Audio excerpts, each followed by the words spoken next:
Sir నమస్కారం sir. నమస్తే. Sir Bollywood మీడియాలో అల్లు అర్జున్ గారి పైన ఒక ప్రచారం అయితే జోరుగా సాగుతోంది సార్. అదేంటంటే అల్లు అర్జున్ గారితో షూటింగ్ అంటే 42 కండిషన్స్ పెడతారని, ఆ కండిషన్స్ చూస్తే కూడా ఒక ఆమె ఇంటర్వ్యూలో చెప్పడం జరిగింది. కళ్ళలో కళ్ళు పెట్టి చూడకూడదని చెప్పారని, ఫోన్ వాడకూడదు షూట్ టైంలో అని చెప్పారని, షేక్ హ్యాండ్ కూడా ఇవ్వకూడదని, ఇటువంటి కండిషన్స్ పెడతారు. అట్లాంటి 42 కండిషన్స్ పెట్టారని చెప్పేసి ఒక ఆమె ఇంటర్వ్యూలో అంటే అల్లు అర్జున్ గారితో గతంలో షూట్ టైంలో ఆమె పనిచేసింది కాబట్టి చెప్పడం జరిగింది. ఆ వీడియో విపరీతంగా వైరల్ అవుతుంది. సో ఎక్కువగా కూడా ఎక్కువస్తుంది.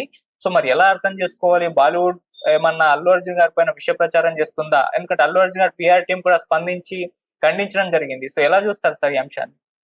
అంటే ఇక్కడ ఓవరాల్ గా బాలీవుడ్ కి టాలీవుడ్ మీద ఎప్పుడు కూడా కన్నెర్ర ఎప్పుడు కూడా ఉంది. ఇప్పుడే కాదు, గత కాలంలో వాళ్ళు పెద్దలు హీరోలుగా ఉన్నప్పుడు, అప్పుడు దేవానంద్ కానీ, రాజేంద్ర కుమార్ కానీ వీళ్ళందరూ ఉన్నప్పుడు కూడా ఇక్కడ నాగేశ్వరరావు, రామారావు గారి మీద ఒక కన్నేసి ఉంచేవాళ్ళు. అంటే ఇక్కడ సాలిడ్ ఆర్టిస్టులు ఉండాలి కనుక. ఈ మధ్య కాలంలో ఏమైందంటే టాలీవుడ్ సినిమా ప్రపంచ వ్యాప్తంగా ఎప్పుడైతే పేరు తెచ్చుకుందో, అలాగే కలెక్షన్స్ లో కూడా తన తాలూకు పొటెన్షియాలిటీని ఎప్పుడైతే నిరూపించుకుందో, ఈ బాలీవుడ్ లో ఉన్నటువంటి ప్రముఖులకి కాస్త కన్నెర్రయింది. అంటే వాళ్ళు దీన్ని చూసి డైజెస్ట్ చేసుకోలేకపోతున్నారు. అందులో ఒక భాగమే మన మహేష్ బాబు మీద ట్రోల్ చేయడం కానీ, అలాగే ఇక్కడ ప్రభాస్ వచ్చినప్పుడు కూడా ప్రభాస్ తాలూకు ఆ పాపులారిటీని, ఆ ఫాలోవర్స్ని చూసి వారవలేకపోవడం కానీ, వార్ 2లో కేవలం జూనియర్ ఎన్టీఆర్ని డమ్మీగా చేసి అక్కడ హృతిక్ రోషన్ని ఒక హీరోగా ఎస్టాబ్లిష్ చేసే ప్రయత్నం చేయడంలో కానీ ఇవన్నీ జరిగాయి. వీటన్నిటిని మించి ఈరోజు ప్రభాస్ తర్వాత ఆ స్థాయి హీరో ఎవరు అన్నది స్టాటిస్టికల్గా ఆలోచించినప్పుడు అల్లు అర్జున్ అయ్యాడనమాట. అందుకే ఐకాన్ స్టార్ అంటున్నారు. ఇప్పుడు రామ్ చరణ్ని గ్లోబల్ స్టార్ అన్నప్పటికి కూడా మన ఫిగర్స్, కలెక్షన్ ఫిగర్స్ కానీ, ప్రపంచవ్యాప్తంగా తెలుగు సినిమా తాలూకు సత్తా కానీ నిరూపించుకున్నది ప్రభాస్ తర్వాత అర్జున్. కనుక ఇక్కడ వాళ్ళు ఏంటంటే అర్జున్ మీద ఏదో విధంగా ప్రోపగండా అన్నది చేయాలి. అది చేసేది ఎవరు చేయాలి? ఆయన కొంచెం ఒక హోల్డ్ ఉన్న వ్యక్తి, కొంచెం అంటే వాల్యూస్ ఉన్న వ్యక్తి, కొంచెం పాపులారిటీ, క్రెడిబిలిటీ ఉన్న వ్యక్తి చేస్తే అది బాగా మీరు ఇప్పుడు చెప్పినట్టుగా వైరల్ అవుతుంది అన్నమాట. కనుక అక్కడ స్ట్రాటజీస్ అంటే చూసేటువంటి, అంటే సినిమా స్ట్రాటజీస్ చూసేటువంటి కావేరి బారువా ఈ తాలూకు వ్యాఖ్యలు చేశాడు. ఎప్పుడైతే ఈ వ్యాఖ్యలు చేశాడో దాన్ని అల్లు అర్జున్ తాలూకు పిఆర్ టీమ్ ఒకటి ఉంది, చాలా సీరియస్ అయింది. చేసే వ్యాఖ్యలు ఏవైనా ఉన్నట్టయితే దానికి ఆధారం ఉంటే పర్వాలేదు, నిరాధారంగా ఉన్న వ్యాఖ్యలు చేసి ఒక ఐకాన్ స్టార్ తాలూకు వాల్యూస్ని మీరు పడగొట్టే ప్రయత్నం చేయడం, తర్వాత ఆయన తాలూకు ఇమేజ్ని అంటే డ్యామేజ్ చేయడం, దీనికోసం ఇది మీ తాలూకు ప్రయత్నంగా మాకు కనిపిస్తుంది కనుక దీన్ని మేము చాలా సీరియస్గా పరిగణిస్తున్నాము. దీని మీద మేము పరువు నష్టం దావా కూడా వేయడానికి సిద్ధంగా ఉన్నాము, బీ కేర్ఫుల్ అని చెప్పేసి వీళ్ళు వార్నింగ్ ఇచ్చారు. వాళ్ళు ఎంత దారుణంగా అంటే అల్లు అర్జున్తో ఒక యాడ్ చేయాలంటే 42 కండిషన్లు పెడతాడు. ఆయన కళ్ళల్లోకి మనం సూటిగా చూస్తూ మాట్లాడకూడదు, ఆయనకి షేక్ హ్యాండ్ ఇవ్వకూడదు, చేతిలో ఫోన్ ఉండకూడదు, ఆయన కూర్చున్నంత వరకు మనం కూర్చోకూడదు. ఇలాగా కొంచెం అంటే వాళ్ళ తాలూకు కండిషన్స్ ఎలాగున్నాయంటే అల్లు అర్జున్ తాలూకు పర్సనల్ ఇమేజ్ని డ్యామేజ్ చేసేవిగా ఉన్నాయి. అందుకే వీడు ఇంత సీరియస్ అవుతున్నారు అనమాట. ఇటువంటి అల్లు అర్జున్ తాలూకు పర్సనల్ ఇమేజ్ని డ్యామేజ్ చేసే వ్యాఖ్యలు చేయడం వల్ల ఇది ప్రస్తుతానికి వైరల్ అవుతుంది అన్నమాట. వైరల్ అవుతుందంటే దీనికి తెలుగు ఫీల్డ్ నుంచి ఎవరో ఒకరు గట్టిగా రిటార్డ్ ఇస్తే కానీ ఇటువంటి నిరాధారమైనటువంటి వ్యాఖ్యలు చేయడం మనకి తగ్గదు.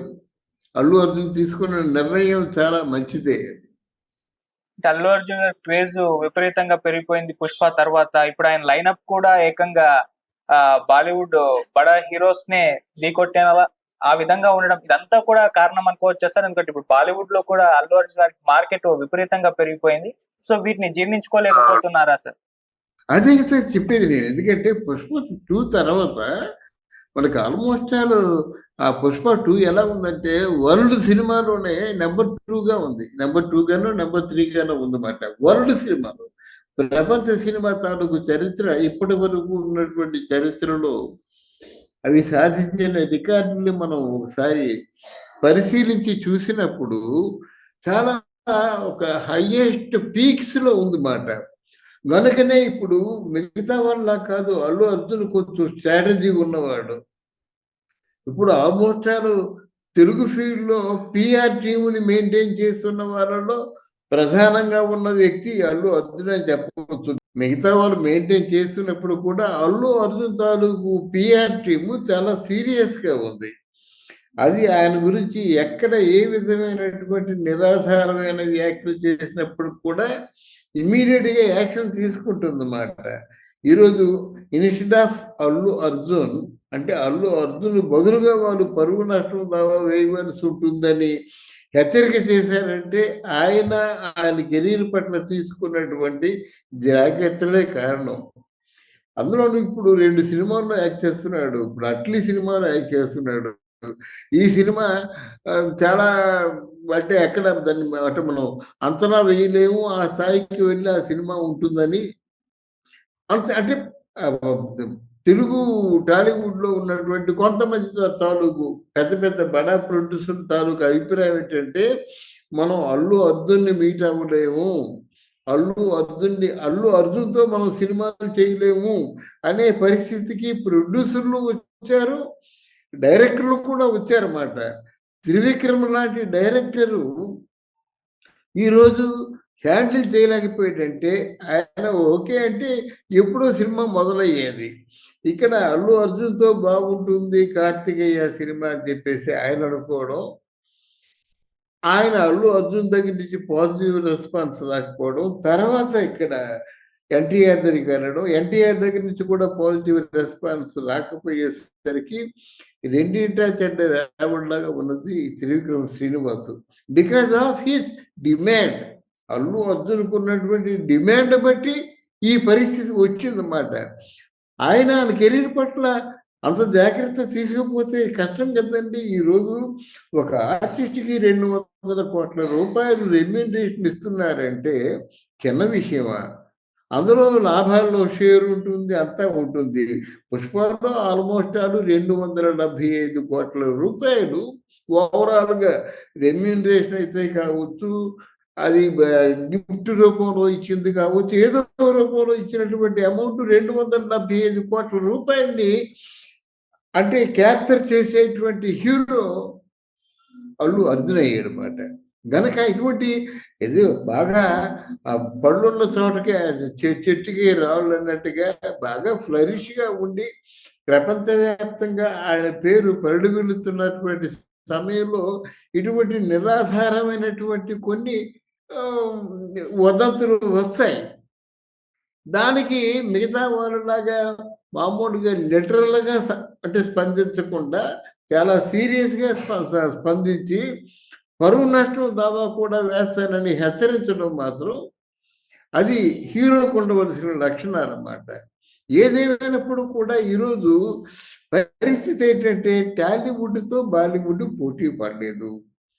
ఇంకా కాలీవుడ్లో కొంతమంది డైరెక్టర్స్ ఉన్నారు, సత్తా ఉన్న డైరెక్టర్స్ ఉన్నారు, సత్తా నిరూపించుకున్న డైరెక్టర్స్ యంగ్ స్టేజ్లో ఉన్నారన్నమాట. వాళ్ళు పోటీకి తట్టుకుంటారు. ఇప్పుడు అట్లీ ఉన్నాడు అనుకోండి, పోటీకి తట్టుకుంటాడు. అంతేగాని శంకర్ వచ్చి నేను పోటీలో నిలబడతానంటే ఒకప్పుడు శంకర్, ఇప్పుడు శంకర్ లాభం లేదు. అలాగే ఇప్పుడు యంగ్స్టర్స్ లో మంచి డైరెక్టర్స్ ఎక్కడ ఎవరి దగ్గర ఉన్నారంటే కేవలం టాలీవుడ్ లో ఉన్నారు. ఒక రాజమౌళి కావచ్చు, ఒక సుకుమార్ కావచ్చు, ఒక అనిల్ రావిపూడి కావచ్చు.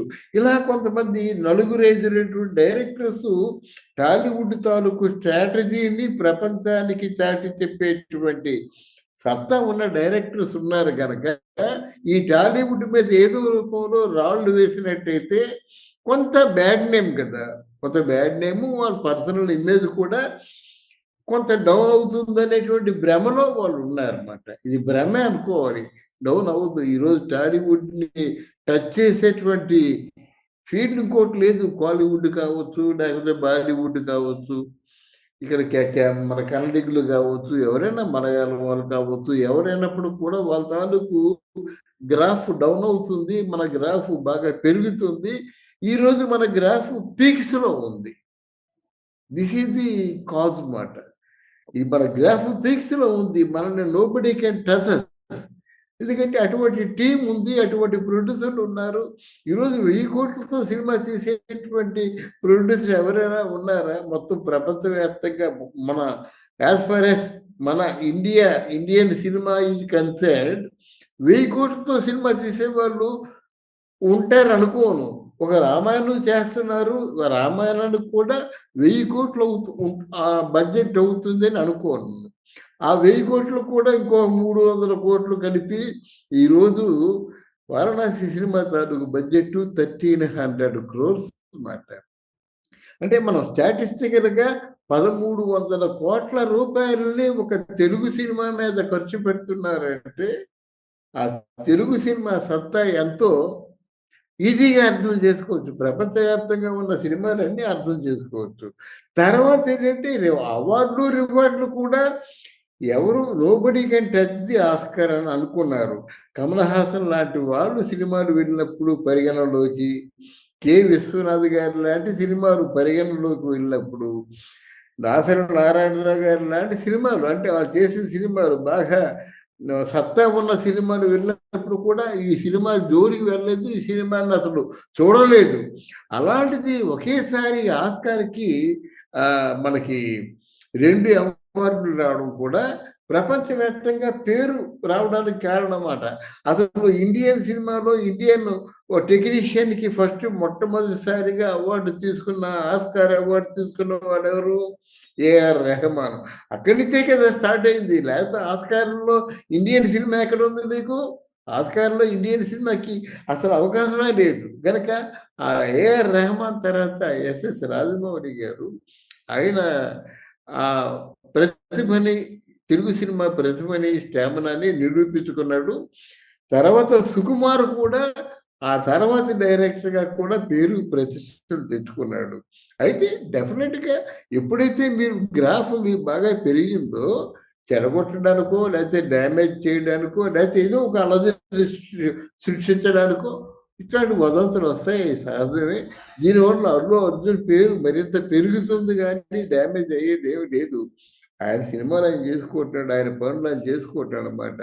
ఇటువంటి వాటికి సమాధానం చెప్పడం కోసమే పిఆర్ టీంని పెట్టుకున్నాడు.